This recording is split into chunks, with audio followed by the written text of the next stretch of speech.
మాది కాటల గ్రామం.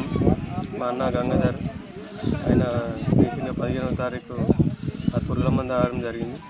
అంతకుముందు లోన్ యాప్‌లలో అమౌంట్ ఇంట్రెస్ట్ ఎక్కువ తీయడం వలన 1,50,000 వరకు మేము ఆయనకు అమౌంట్ ఇచ్చేసినాము. అవి ఎక్కడెక్కడ యాప్‌లలో వేరే దగ్గర తెచ్చుకున్నాడు. దాని తర్వాత మేము నచ్చజెప్పినాము, ఇంకా ఫర్దర్‌గా ఏం చేయొద్దని చెప్పి.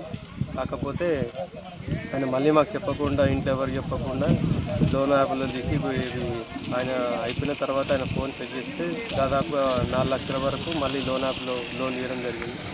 ఆయనకు 2 కుమారులు. ఇప్పుడు ఏం తోచని పరిస్థితి ఉన్నది.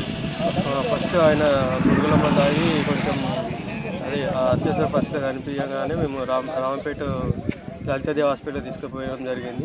దాని తర్వాత అక్కడ పరిస్థితి చేదాటంతో ఎల్ఆర్ఎడ్ హాస్పిటల్కు తీసుకోవడం జరిగింది.